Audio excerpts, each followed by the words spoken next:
had a little side conversation about the incoming administration, and we're both pretty fired up about it. Who are you most excited about?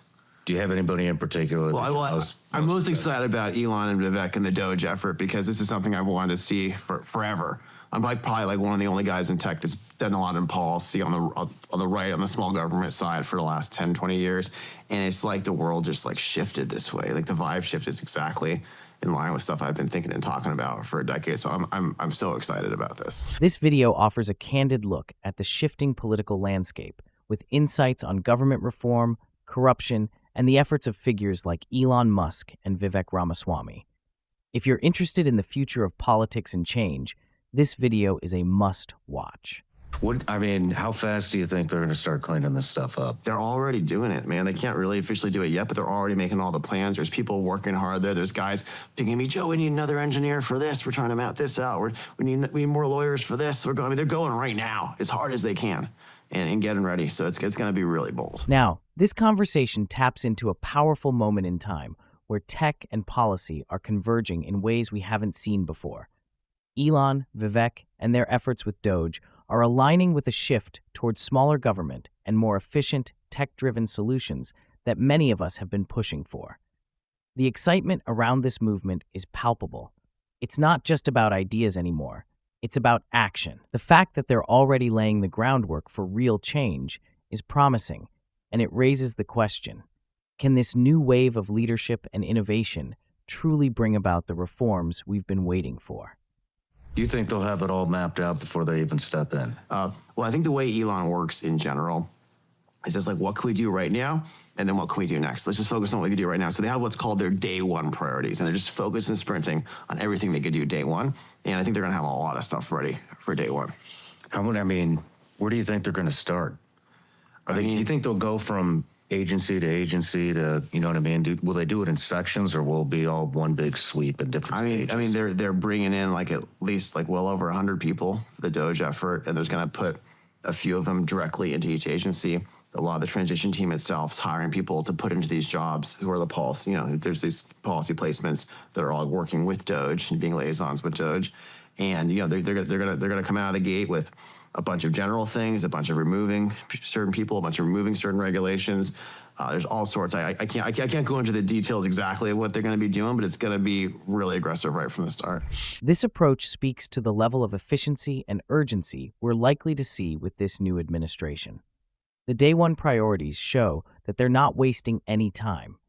Elon's method of focusing on immediate action and measurable outcomes is a game changer. Having over 100 people on the ground with targeted roles across agencies suggests they're aiming for both systemic change and specific wins. By starting with personnel changes and rolling back unnecessary regulations, they'll likely set the tone for a bold, proactive strategy. The question is, will the pace of reform be sustainable as they push forward with these ambitious goals? How much pushback do you think they're going to get? And will it affect their effort? It's a really good thing that the Supreme Court of the United States right now is controlled by the pro-liberty side that's skeptical of the special interests of government bureaucracy. The government bureaucracy is one of the most powerful special interests in our country. It's such like a strong force. So what happened is that in the late 1970s, in a very, very kind of like government union biased Congress of Jimmy Carter's Congress, they just put in all these crazy rules to try to make it impossible to hold people accountable. I'm sure you've seen this a lot in government too. And so they will fight it really hard, but a lot of us believe, and I think the Supreme Court believes, that the intent of the Constitution is that the president is supposed to be in charge of the executive branch. It's supposed to have unitary authority to remove people and to fix things. And, there's another thing called the Impoundment Act from the 1970s as well. They tried to force Nixon to say, you have to spend every last dollar that we procure, and tell you to spend.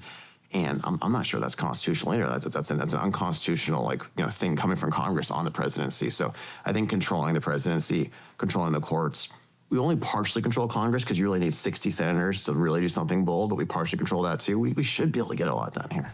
There's definitely going to be significant pushback from entrenched interests. Government bureaucracy is one of the toughest and most resilient forces in American politics. The fact that the Supreme Court leans more towards pro-liberty values is a strong advantage, as it helps ensure that executive power isn't undermined by bureaucratic obstruction. The real challenge will come from the unions and entrenched civil servants who benefit from the current system. However, with control of the presidency, courts, and even a partial grasp on Congress, there's a real possibility for substantial change. The key will be how effectively they navigate this resistance while staying true to their reform goals.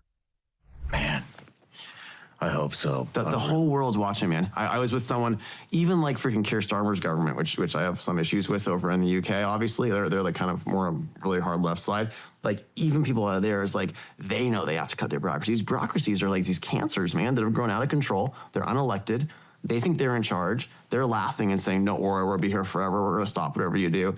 It's just like level of like broken arrogance. Like we have to. If Elon and Trump and Vivek and like a bunch of my other friends, my smartest friends are going in to help right now. If these guys can't do it, it's not possible. So we all have to root for them for the sake of our civilization, because if we can even, get part of what they're doing right, that's a much brighter future for everyone.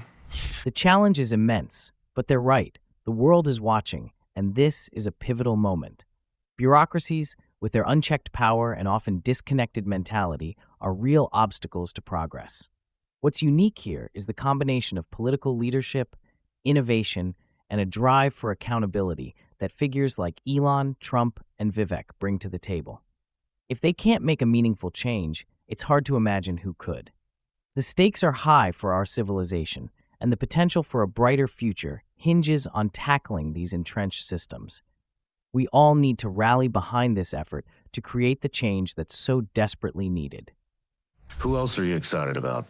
As there's a lot of great people coming in. I think we were talking about, cleaning out the DOJ with Kash Patel is going to be just so much corruption, so much mess there. The stuff you see coming out, it's like they're spending all their time going after white supremacists as opposed to real criminal. The whole thing is just crazy. And by the way, there are good people in the FBI. There's still people in the FBI trying to find communists, trying to find bad things happening in our country. So I think we gotta be careful. It's not that the whole agency, like if you have friends in the FBI, they might be a great person, but there's just so much corruption, so much waste, so much nonsense in these places.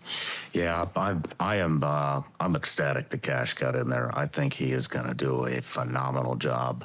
Absolutely. Kash Patel is a strong pick for cleaning up the DOJ.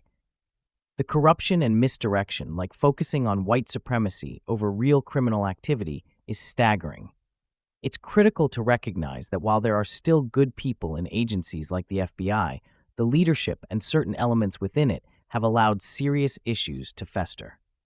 Having someone like Kash who knows the inner workings and is committed to integrity is a great step forward. His ability to root out corruption and restore focus will be a major factor in bringing accountability back to these institutions. What do you think about Chris Wray resigning? Why do you think he did that? I think these guys are probably afraid at this point. I don't know. Or maybe he just knows there's a vibe shift. He knows he's not supposed to be in charge anymore. You know what? The vibe before, it was bureaucratic. It was cowardly.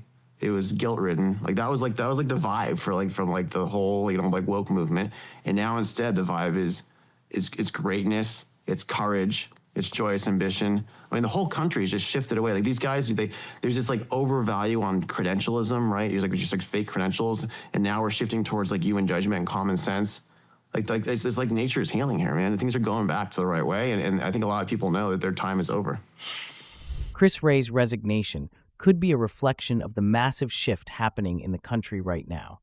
I think there's a sense that the old ways, particularly the bureaucratic and cowardly culture, are no longer acceptable. With this vibe shift toward courage, human judgment, and common sense, people who were once in power in these institutions might be realizing they no longer fit the new direction. The focus is now on greatness and ambition, and those who aren't aligned with that vision are being pushed out. It's a crucial moment for the country, and many are seeing that their time at the top has passed. Do you think we're going to see you think we're going to see some mass pardons? I'm scared of that. I don't know. I get him pardoning his son, although the way he did it was super sketchy because he basically did it for the whole Ukraine period, which, I hope he could still do that investigation and find out what went on. The guy, it's such a corrupt family. It's just terrible. You saw the thing where he paid one of my friends in a booklet. It was art that was made with his own Oh shit, I can't even say it. It's just crazy to see this stuff. It's like he literally was 300,000 behind on rent, so he tried to pay it with the art made from his shit. It's like, and he did. Like he got away with it. He's pardoned now, so I don't think you can go after him for anything. Yeah. I'm worried you're going to see a bunch of more mass pardons. I really hope not. The joke is he'd pardon SBF because SBF gives so much money to the Democrats and you know the crazy guy. I really hope not. It's just the whole thing's crazy, man. Do you have any concerns with the upcoming administration? Yeah, listen, I think you can't agree 100% with anyone. I actually posted on X recently, like, you know, I disagree with the longshoreman decision that came out recently. Where, what? So Trump said that we're not going to automate the ports, and we're not going to, and that it's a waste of money to automate the ports. And I know about equipment, and it's not worth buying this equipment, and we should just let the unions keep going. And you know, and what I posted is I think Trump's clearly wrong on this, but you know, it's okay to disagree with someone and still respect them and follow them in other areas. So I don't think we have to agree. I'm never going to agree with someone 100%. I'm never going to be afraid to say it. I think that's how America's supposed to work. And if people don't think America works that way, too bad. I'm just going to keep speaking out. So, you know, and so I 100% love the Trump's president. I agree with a bunch of stuff he's doing. But like giving in to these like crazy corrupt union mafia people, not what I would have done. I get it in the sense that A, there's a vibe shift where we want the union vote for the right, and B, like he doesn't want a giant strike to deal with as he comes into office. So I respect that, and that's his decision. I wouldn't have done it in a way that kind of like attacked automation. I think that's silly. Yeah, that's interesting. I never thought of that. Interesting. The concern about mass pardons, especially for individuals like Hunter Biden or figures like Sam Bankman-Fried, reflects a deeper worry about corruption and the lack of accountability in high places. The example they mentioned, with the art made from his own waste, highlights just how far some have pushed the boundaries of acceptable behavior, and how in some cases they've gotten away with it. On the other hand, the upcoming administration will likely face its own set of challenges. Disagreements, like the one you have with Trump's decision on port automation, are natural in a democracy. It's important to acknowledge that even strong leaders have areas where they can be wrong. For many, it's about striking the balance between supporting the right initiatives while speaking out against actions they believe are misguided. It's this openness to disagreement that keeps the democratic process dynamic and accountable. The conversation covers an exciting shift in politics, especially with figures like Elon Musk and Vivek Ramaswamy gaining traction for their disruptive and bold approaches. There's a palpable sense of optimism about the potential for real change, particularly in how they challenge the status quo, including government bureaucracy and special interests. The idea of cleaning up institutions like the DOJ and addressing corruption resonates strongly, though there's concern about potential mass pardons and political compromises.